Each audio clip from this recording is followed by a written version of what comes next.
Hare Hare.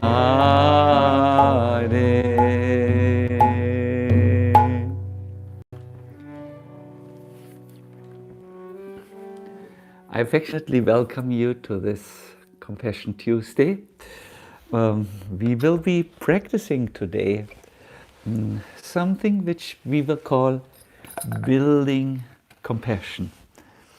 As we know, sometimes when we are engaged with the tyranny of the 1,000 urgent things, we lose connection with this feeling of compassion. We become so much involved in our own tasks, in the challenges which we have to stand up against, in all these many things, that it is not possible for us to think of others, at least not with a feeling of compassion or caring for them.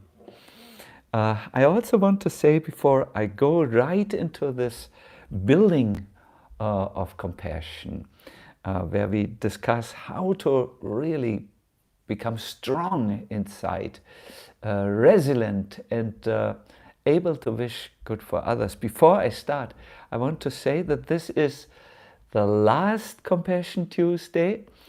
We will have a summer pause because we will start traveling, and I know that many of you will be busy during this time, being outside for different reasons.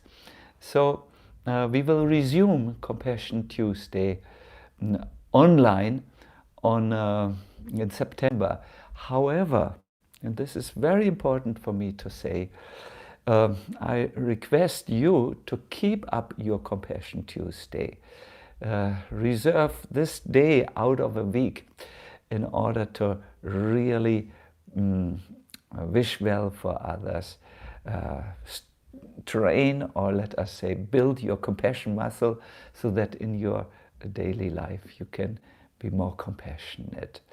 I will, wherever I am in this summer, definitely sit down at 8 o'clock on Tuesday and pray, send good wishes, and engage with the subject of compassion in becoming more aware how important it is in my life and how I could apply the teachings which we have had so far in my own life. Good. This is the last session in a series of altogether 3 sessions. They are all called Building Compassion. This is part 3. The definition of compassion which I would like to give here is realizing the interconnectedness of all beings. The other person is not really a stranger to me, a foreigner whose life is of no concern to me. No, we are all parts of the Supreme, all parts of Krishna, as I would say in my Vaishnava way. And we should be willing to see the interconnectedness and then look at someone with empathy, especially on those who are suffering and doing something about it. So compassion has 3 parts. I see the interconnectedness, I'm willing to see the suffering of another, and I'm more than willing to do whatever is in my power to help avoid the suffering. And now, ironically, if not strangely, compassion towards others is also very good for the individual who is compassionate.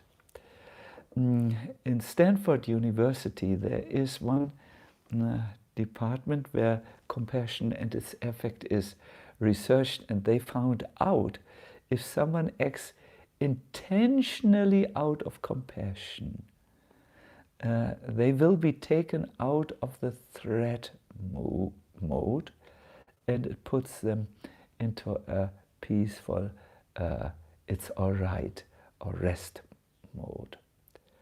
See, in life there are so many challenging situations, and unfortunately some of these challenges are put by other human beings in front of us.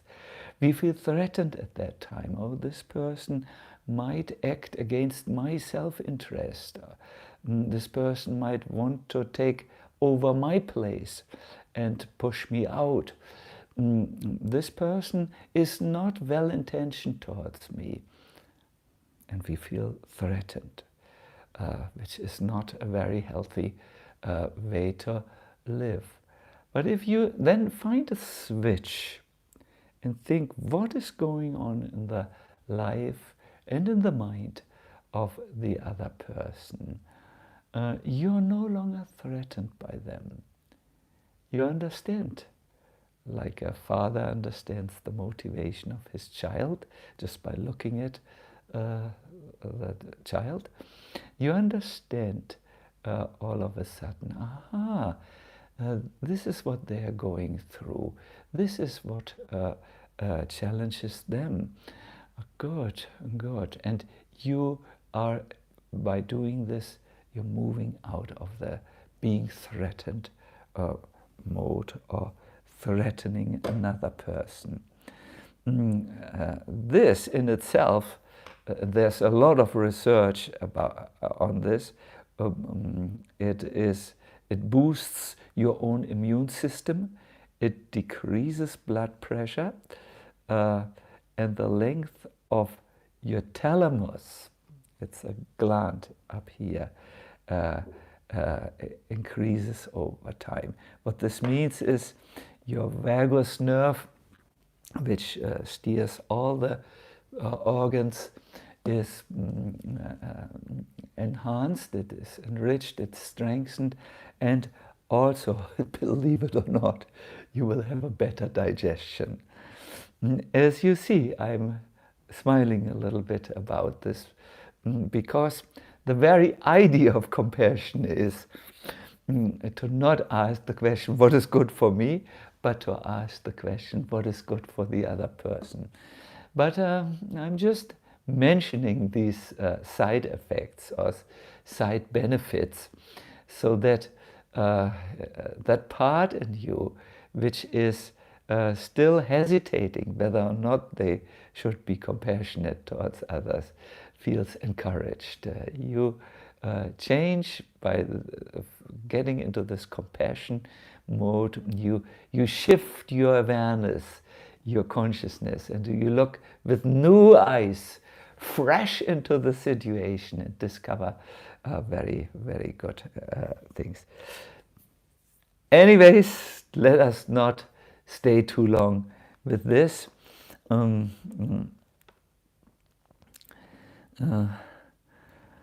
There is something which I would like to discuss today, though. It is self-compassion. When we are weak, when we feel threatened and challenged and overwhelmed at times, it's not at all possible for us to be compassionate. We are cornered, so to say, by life, and we are only left with the survival instinct. I have to go through this somehow or other, we think.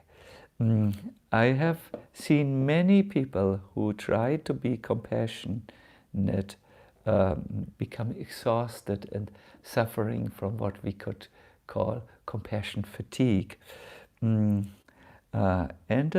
Therefore, it is today in this last session very important for me to talk about self-compassion. We are so often at war with ourselves because we see our inner problems, which we often call our inner demons. in order to become compassionate, or more precisely self-compassionate, you learn to sit with yourself. You have to learn to sit with yourself and accept you just the way you are. At that time, you should talk to yourself almost like a parent would talk to their child, or a good friend would talk to another friend who is in trouble, and give yourself advices or support. When we see that we are weak in one way or another, it is good if we do a little self-compassion. At that time we talk to each other.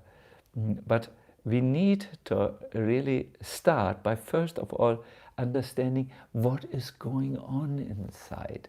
What makes me so restless and so anxious? And we need to see what we are exactly going through. At that time, we need to also know that we are most probably our own worst enemy. We talk to each other with a self-deprecating way. Oh, you're not good, you are weak. We see that everything around us is negative and there is no hope. No, talk to yourself and don't stress so much the mistakes which you did. You already know that. But talk about the opportunities which you still have. The opportunities which are standing right before your door, and help yourself to see what you can do now. I want to repeat it. Do it just as if you would talk to someone who needs your support, someone who needs your empathy. The only point here is that now it's you who sits on the other end of the table. It's you who you talk to support and boost yourself. There's something which I have heard is very effective.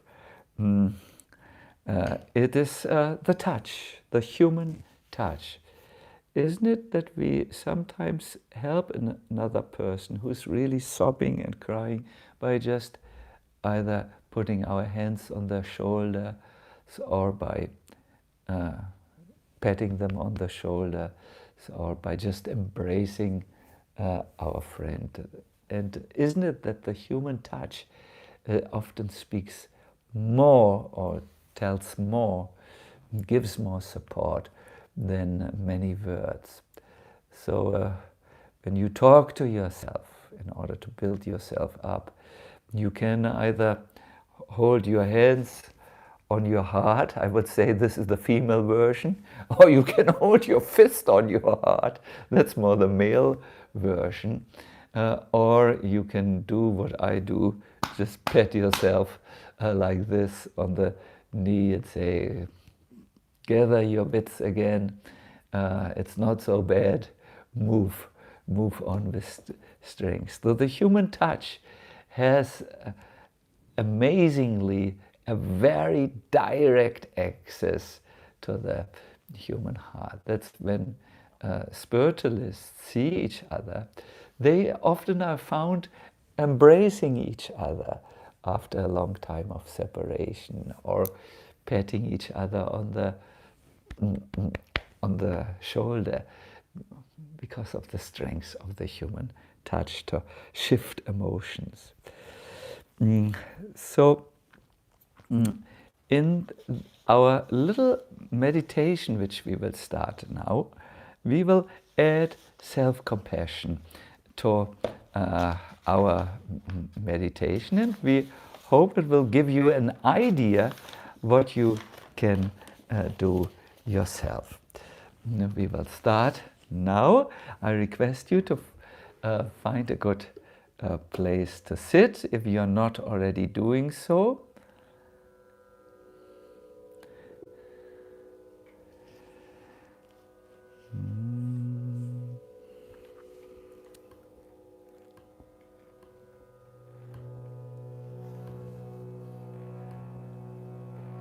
Sit comfortably in an upright position. Let your hands rest on your knees. And when you are ready, close your eyes.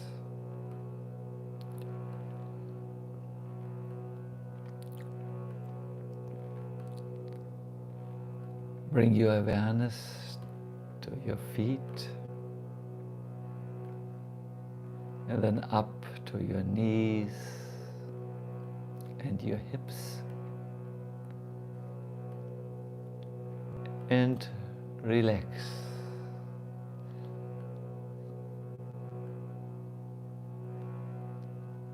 Move your awareness up your spine and to the back. This can help you to sit a little bit more straight, but then relax.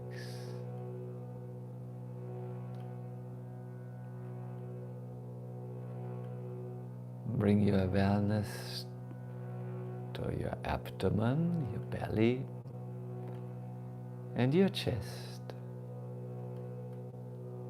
and relax.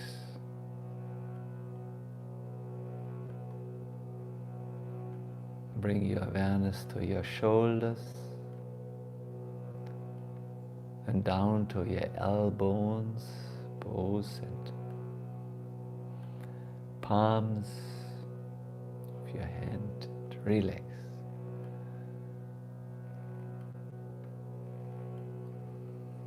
In the shoulders where a lot of tension is, just relax a little bit more. Go to your neck,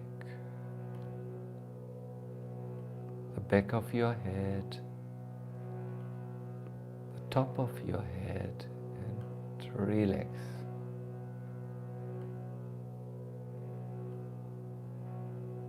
Now move with your awareness to the forehead,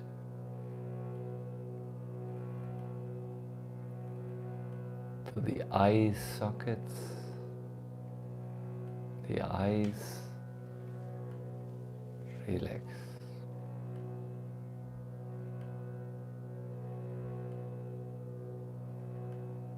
Bring your awareness to the rest of your face, the cheeks, the jaws,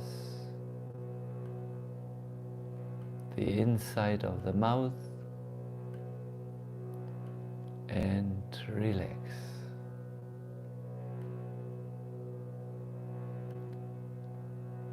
Notice how your entire body is relaxed now. And how you are simultaneously very alert.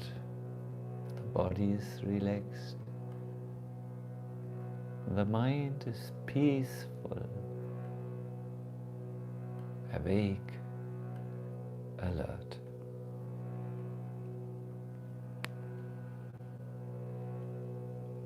Now focus on your in and outgoing breath. There's no need to change anything in the breathing pattern.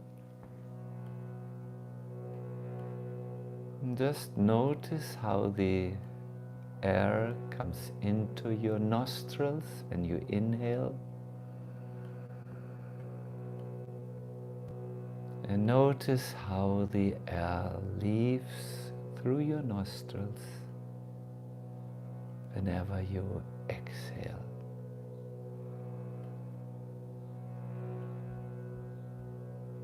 Let's do a few conscious breaths through our nostrils.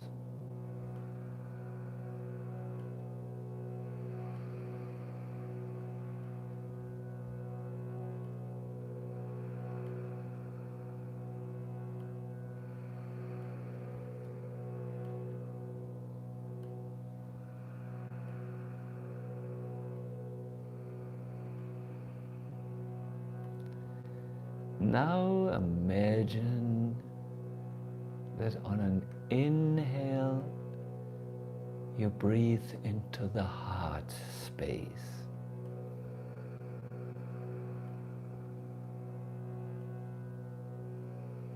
The space where your heart sits, expands on each inhale. And whenever you exhale, it relaxes.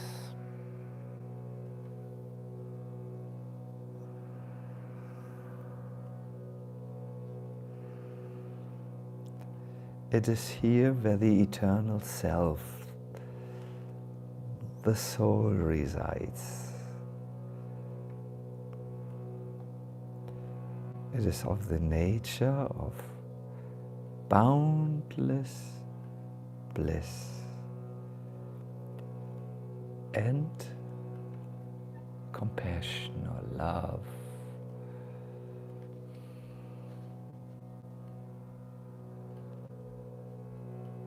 Whenever you breathe in, breathe into this space.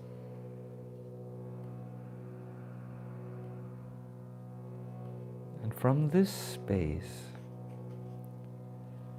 send compassionate feelings to yourself and then to others.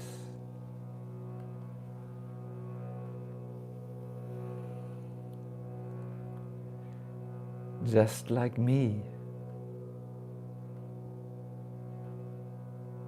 the people of this world are seeking happiness. I am trying to avoid suffering. I have seen sadness, loneliness, confusion.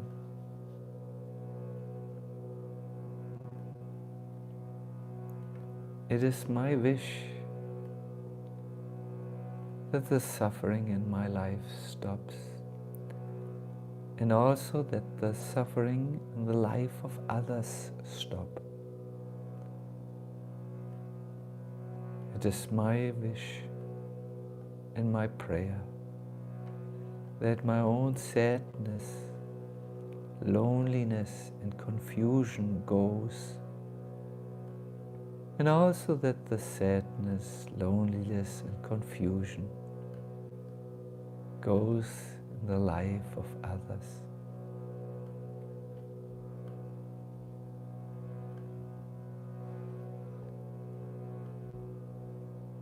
Remain in this space and try to send good wishes to both yourself and to all others.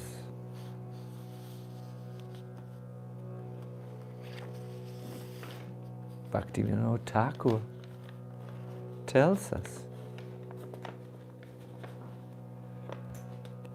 I also love myself because I'm inclined to Bhakti. And I will love all others because we are all parts, all small parts of that loving being, the Supreme Lord.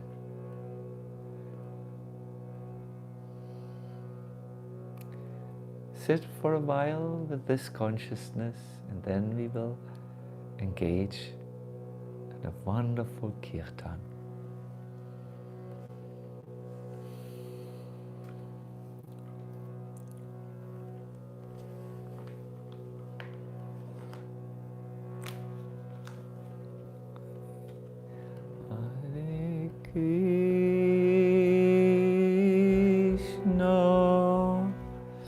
Hare Krishna,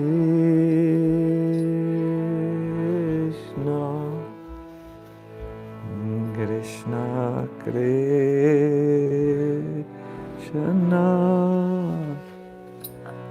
Hare Hare,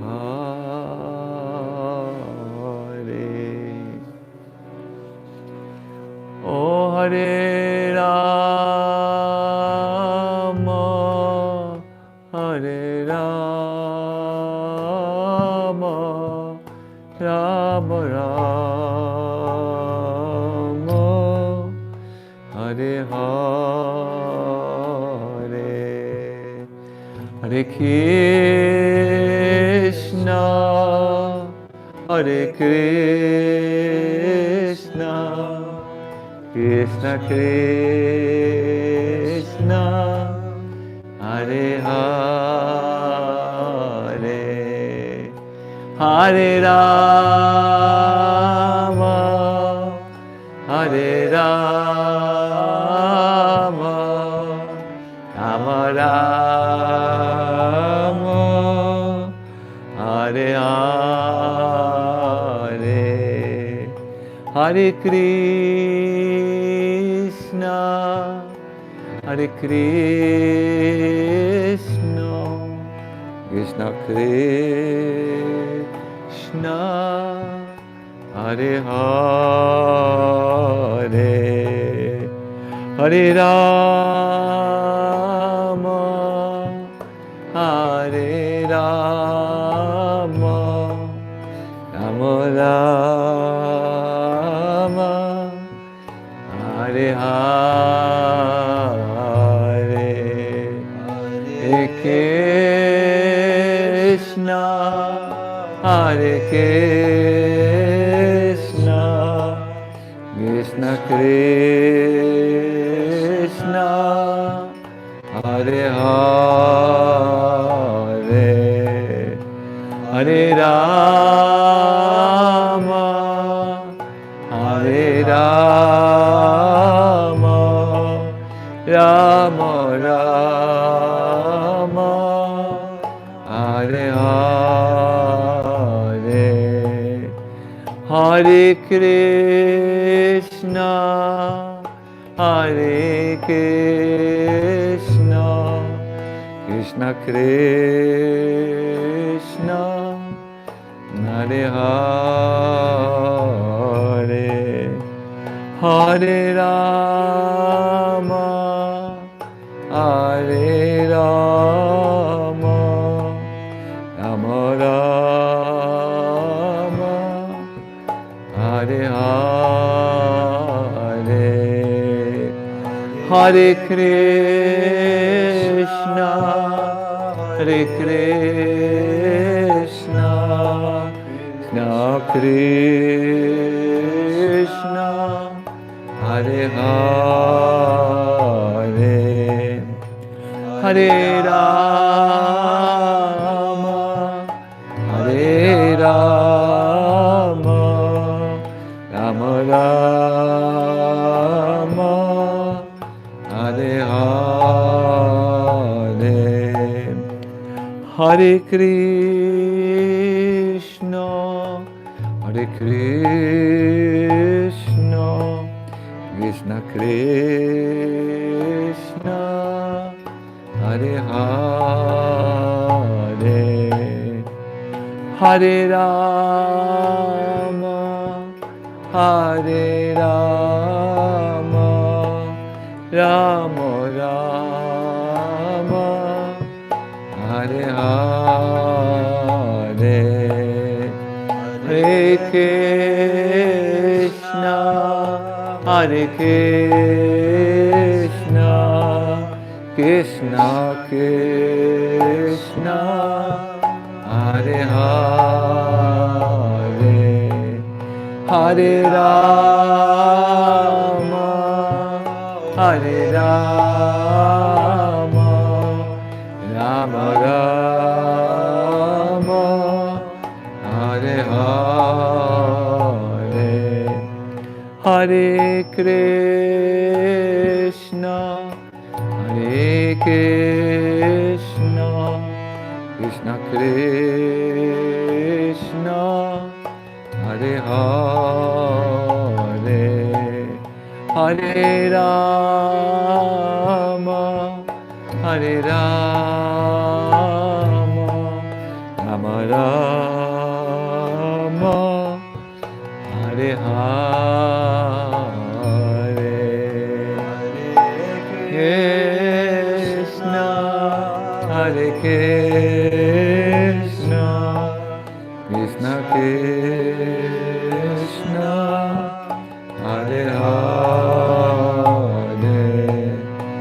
Hare Rama, Hare Rama, Rama Rama, Hare Hare, Hare Krishna, Hare Krishna, Krishna Krishna, Hare Hare,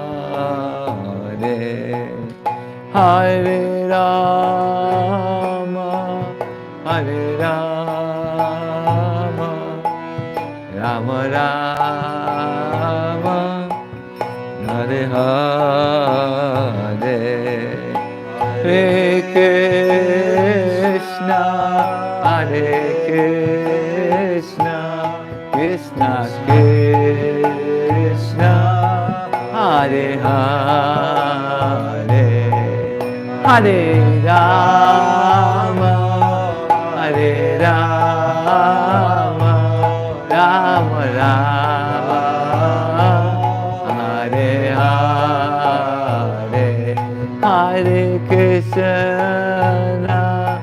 Hare Krishna, Krishna Krishna,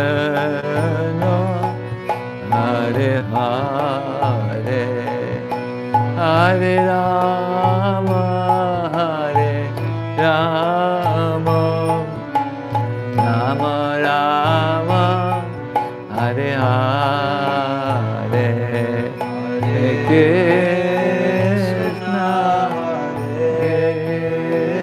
Krishna, Krishna Krishna,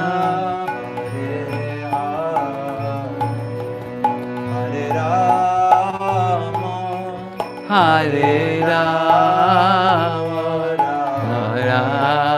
Rama, Hare Hare, Hare Krishna, Hare Krishna, Krishna Krishna, Hare Hare, Hare Rama, Hare Rama, Rama Rama, Hare Hare, Hare Krishna, Hare Krishna, Krishna Krishna, Hare Hare, Hare Rama, Hare Rama, Rama Rama, Hare Hare, Hare Krishna, Hare Krishna, Krishna Krishna, Hare Hare, Hare Rama, Hare Rama, Rama Rama, Hare Hare, Hare Krishna, Hare Krishna, Krishna Krishna, Hare Hare, Hare Rama, Hare Rama, Rama Rama, Hare Hare, Hare Krishna, Hare Krishna, Krishna Krishna, Hare Hare, Hare Rama, Hare Rama, Rama Rama, Hare Hare, Hare Krishna, Hare Krishna, Krishna Krishna, Hare Hare, Hare Rama, Hare Rama, Rama Rama, Hare Hare, Hare Krishna, Hare Krishna, Krishna Krishna, Hare Hare, Hare Rama, Hare Rama, Rama Rama, Hare Hare, Hare Krishna, Hare Krishna, Krishna Krishna, Hare Hare, Hare Rama, Hare Rama, Rama Rama, Hare Hare, Hare Krishna, Hare Krishna, Krishna Krishna, Hare Hare, Hare Rama, Hare Rama, Rama Rama, Hare Hare, Hare Krishna, Hare Krishna, Krishna Krishna, Hare Hare, Hare Rama, Hare Rama, Rama Rama, Hare Hare. Hare, everybody please. Hare Krishna, Hare Krishna, Krishna Krishna, Hare Hare, Hare Rama, Hare Rama, Rama Rama, Hare Hare.